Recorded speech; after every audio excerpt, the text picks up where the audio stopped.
Hi అండి, welcome to my channel. ఈరోజు నేను ఏ బ్రేక్ఫాస్ట్లోకైనా చాలా టేస్టీగా ఉండే 3 రకాల చట్నీలని ఎలా ప్రిపేర్ చేసుకోవాలో చూద్దాం. దీనికోసం ముందుగా స్టవ్ ఆన్ చేసి పాన్ పెట్టుకొని ఒక పావు ఆయిల్ పోసుకోవాలి. ఆయిల్ హీట్ అయ్యాక ఒక కప్ పల్లీలు వేసుకోవాలి. ఈ పల్లీలని ఒక నిమిషం ఫ్రై చేసుకున్న తర్వాత ఇందులోకి 5-6 పచ్చిమిర్చిలను వేసుకోవాలి. పచ్చిమిర్చిలు మీ కారానికి తగ్గట్టుగా మీరు వేసుకోండి. చూడండి, పల్లీలు, పచ్చిమిర్చి ఈ విధంగా ఫ్రై అయ్యాక స్టవ్ ఆఫ్ చేసి వీటిని పక్కకు దించుకొని చల్లారనివ్వాలి. ఇవి పూర్తిగా చల్లారిన తర్వాత ఒక మిక్సీ జార్ తీసుకొని పల్లీలు, పచ్చిమిర్చిలను మిక్సీ జార్‌లో వేసుకోవాలి. అలాగే ఇందులోకి ఒక కప్ పచ్చి కొబ్బరి ముక్కలు, 3 వెల్లుల్లి రెబ్బలు, ఒక రెమ్మ చింతపండు, 1 టీ స్పూన్ జీలకర్ర, మీ టేస్ట్‌కి తగినంత సాల్ట్, కొద్దిగా వాటర్ యాడ్ చేసుకొని వీటిని గ్రైండ్ చేసుకోవాలి. చూడండి, ఈ విధంగా గ్రైండ్ చేసుకోవాలి. ఇప్పుడు దీన్ని ఒక బౌల్‌లోకి ట్రాన్స్‌ఫర్ చేసుకోవాలి. ఇప్పుడు ఈ చట్నీలోకి పోపును ప్రిపేర్ చేసుకుందాం. దీనికోసం స్టవ్ ఆన్ చేసి పాన్ పెట్టుకొని ఇందులోకి ఒక పావు ఆయిల్ పోసుకోవాలి. ఆయిల్ హీట్ అయ్యాక పోపు దినుసులు వేసుకోవాలి. జీలకర్ర, ఆవాలు, శనగపప్పు, మినపప్పు వేసుకోవాలి. ఈ ఆవాలు, జీలకర్ర చిటపటమన్నాక ఇందులోకి 2 ఎండుమిర్చిలు వేసుకొని ఒకసారి కలుపుకోవాలి. ఇవి మంచిగా వేగినాక ఇందులోకి కరివేపాకు వేసుకోవాలి. ఇప్పుడు ఈ పోపుని పల్లి కొబ్బరి చట్నీలోకి ట్రాన్స్‌ఫర్ చేసుకోవాలి. అంతే అండి, పల్లి కొబ్బరి చట్నీ రెడీ అయిపోయింది. రెండవ బ్రేక్‌ఫాస్ట్ చట్నీ కోసం స్టవ్ ఆన్ చేసి పాన్ పెట్టుకొని ఇందులోకి ఒక పావు ఆయిల్ పోసుకోవాలి. ఆయిల్ హీట్ అయ్యాక ఒక కప్ పల్లీలు వేసుకోవాలి.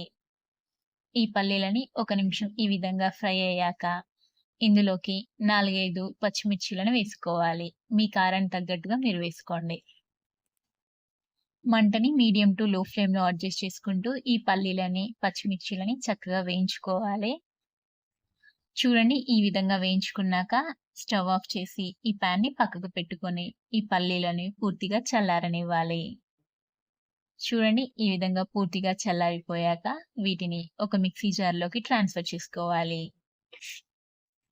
ఇప్పుడు ఇందులోకి హాఫ్ టేబుల్ స్పూన్ జీలకర్ర, 4 వెల్లుల్లి రెబ్బలు, ఒక రెమ్మ చింతపండు, మీ టేస్ట్‌కి తగినంత సాల్ట్, కొద్దిగా వాటర్ యాడ్ చేసుకొని ఈ పల్లీలని గ్రైండ్ చేసుకోవాలి. చూడండి, ఈ విధంగా గ్రైండ్ చేసుకోవాలి. ఇప్పుడు దీన్ని వేరొక బౌల్‌లోకి ట్రాన్స్‌ఫర్ చేసుకోవాలి. ఈ విధంగా చట్నీని వేరొక బౌల్‌లోకి ట్రాన్స్‌ఫర్ చేసుకున్నాక ఈ పల్లీ చట్నీలోకి పోపును ప్రిపేర్ చేసుకుందాం. దీనికోసం స్టవ్ ఆన్ చేసి పాన్ పెట్టుకొని ఇందులోకి ఒక పావు ఆయిల్ పోసుకోవాలి. ఆయిల్ హీట్ అయ్యాక పోపు దినుసులు వేసుకోవాలి. జీలకర్ర, ఆవాలు, శనగపప్పు, మినపప్పు వేసుకోవాలి. ఈ ఆవాలు, జీలకర్ర చిటపటమన్నాక ఇందులోకి 2 ఎండుమిర్చిలు వేసుకొని ఒకసారి కలుపుకోవాలి. ఇవి మంచిగా వేగినాక ఇందులోకి కరివేపాకు వేసుకోవాలి. ఇప్పుడు ఈ పోపుని చట్నీలోకి ట్రాన్స్‌ఫర్ చేసుకోవాలి. అంతే అండి, పల్లీ చట్నీ రెడీ అయిపోయింది. మూడవ బ్రేక్‌ఫాస్ట్ చట్నీ దీనికోసం ముందుగా స్టవ్ పైన ఒక పాన్ పెట్టుకొని ఒక కప్ పల్లీలు వేసుకోవాలి. ఈ పల్లీలని లో ఫ్లేమ్‌లోనే ఒక నిమిషం వేయించుకోవాలి. ఈ విధంగా ఒక నిమిషం వేయించుకున్నాక ఒక 4 ఎండుమిర్చిలు వేసుకోవాలి. చూడండి, పల్లీలు, ఎండుమిర్చి ఈ విధంగా ఫ్రై అయ్యాక వీటిని స్టవ్ ఆఫ్ చేసి వేరొక ప్లేట్‌లోకి ట్రాన్స్‌ఫర్ చేసుకోవాలి. ఇప్పుడు ఈ పల్లీలు, ఎండుమిర్చి పూర్తిగా చల్లారనివ్వాలి. చూడండి, పల్లీలు, ఎండుమిర్చి పూర్తిగా చల్లారినాక ఒక మిక్సీ జార్‌లోకి ఈ పల్లీలను, ఎండుమిర్చిలను ట్రాన్స్‌ఫర్ చేసుకోవాలి. అలాగే ఇందులోకి 3 వెల్లుల్లి రెబ్బలు, ఒక రెమ్మ చింతపండు, హాఫ్ స్పూన్ జీలకర్ర, మీ టేస్ట్‌కి తగినంత సాల్ట్, కొద్దిగా వాటర్ యాడ్ చేసుకొని గ్రైండ్ చేసుకోవాలి. చూడండి, ఈ విధంగా గ్రైండ్ చేసుకోవాలి. ఇప్పుడు ఈ పల్లీ చట్నీ వేరొక గిన్నెలోకి ట్రాన్స్‌ఫర్ చేసుకోవాలి. ఇప్పుడు ఇందులోకి పోపును ప్రిపేర్ చేసుకుందాం.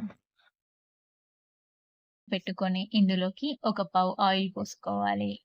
ఆయిల్ హీట్ అయ్యాక పోపు దినుసులు వేసుకోవాలి. జీలకర్ర, ఆవాలు, శనగపప్పు, మినపప్పు వేసుకోవాలి. ఈ ఆవాలు, జీలకర్ర చిటపటమన్నాక ఇందులోకి 2 ఎండుమిర్చిలు వేసుకొని ఒకసారి కలుపుకోవాలి. ఇవి మంచిగా వేగినాక ఇందులోకి కరివేపాకు వేసుకోవాలి. ఇప్పుడు ఈ పోపుని పల్లీ చట్నీలోకి ట్రాన్స్‌ఫర్ చేసుకోవాలి. అంతే అండి, పల్లీ చట్నీ రెడీ అయిపోయింది. ఈ వీడియో కనుక మీకు నచ్చినట్లయితే ఇలాంటి మరెన్నో వీడియోస్ కోసం లైక్ చేసి, సబ్స్క్రైబ్ చేసుకొని మీ ఫ్రెండ్స్ అండ్ రిలేటివ్స్‌తో షేర్ చేయండి. Thanks for watching.